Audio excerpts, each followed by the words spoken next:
नमस्कार दोस्तों, आज मैं आपके लिए एक प्यारी सी कहानी साईं बाबा और ब्राह्मण की लेकर आई हूँ।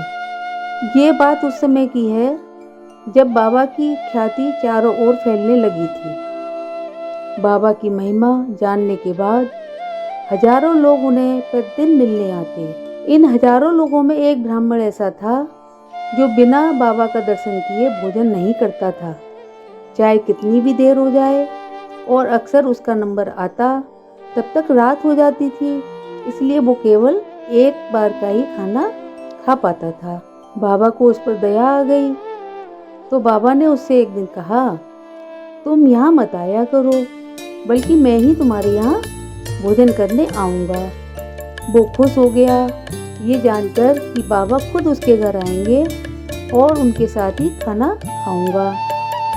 अगले दिन वो खाने की थाली सजाकर बैठा हुआ था और बाबा की राह देख रहा था, लेकिन एक कुत्ता सारा समय उसे परेशान करता रहा और बार बार उस थाली को खाने की कोशिश करता रहा। कई बार भगाने पर भी जब कुत्ता नहीं जा रहा था, तब गुस्से में ब्राह्मण ने उसे 2-3 डंडे मार दिए। दिन खत्म होने लगा। ब्राह्मण अपनी शिकायत लेकर बाबा के पास गया और उनसे कहने लगा, बाबा, आप मुझे वचन देकर भी नहीं आए, मुझे ऐसी उम्मीद नहीं थी। साईं बाबा बोले, मैं तो आया था, लेकिन तुमने ही मुझे नहीं पहचाना और ऊपर से 2-3 डंडे और मार दिए। यह कहकर बाबा ने अपनी पीठ उसको दिखाई, जिस पर डंडे के निशान साफ नजर आ रहे थे। ब्राह्मण आश्चर्य और पश्चाताप से रोने लगा और साईं बाबा से माफी मांगते हुए बोला, बाबा, मुझ अज्ञानी को माफ कर दो, मैं आपको पहचान नहीं सका। ब्राह्मण साईं की मिन्नतें करते हुए बोला, बाबा, मुझे एक और मौका दो, इस बार मैं आपको निराश नहीं करूँगा। बाबा भी उसकी बात मानते हुए बोले, ठीक है, मैं आऊँगा।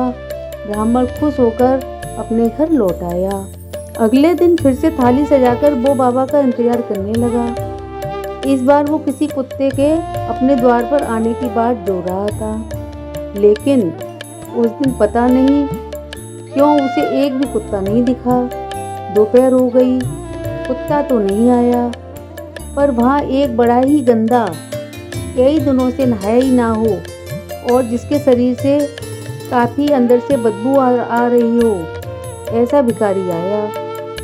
भिखारी उसे थाली में पड़ा भोजन मांगने लगा और ब्राह्मण ने उसे देने से मना कर दिया और उसे वहाँ से जाने के लिए कहा। भिखारी थोड़ी देर खड़ा रहने के बाद चला गया। एक दिन और खत्म हो गया और ब्राह्मण फिर से साईं बाबा के दरबार में पहुँचा और बोला, सच बताना बाबा, आप नहीं आए ना? आपको कोई दूसरा जरूरी काम होगा। बाबा बोले, मैं आया था और खुद तुमसे वो भोजन भी मांग रहा था, लेकिन तुमने फिर भी मुझे बिना भोजन खिलाए ही वहाँ से लौटा दिया। ब्राह्मण ने दिमाग पर जोर दिया तो उसे समझ आया कि वो भिखारी ही बाबा थे। अपनी मूर्खता पर वह पछताने लगा और बाबा के सामने फूट फूट कर रोने लगा और कहने लगा, बाबा, एक बार और मेरे घर आ जाओ।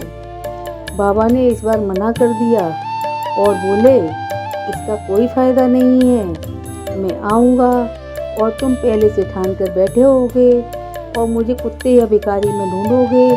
बस तुम इतना समझ लो कि मैं हर जगह हूँ, इसलिए जो भी ज़रूरतमंद नज़र आए उसकी सच्चे मन से मदद करो। बस इतना ही काफ़ी है मुझे खुश करने के लिए। तो दोस्तों, ये कहानी अगर आपको पसंद आई हो तो मुझे लाइक और सब्सक्राइब करना ना भूलें। मैं आती रहूँगी और भी अच्छी अच्छी कहानियाँ लेकर। तब तक के लिए धन्यवाद।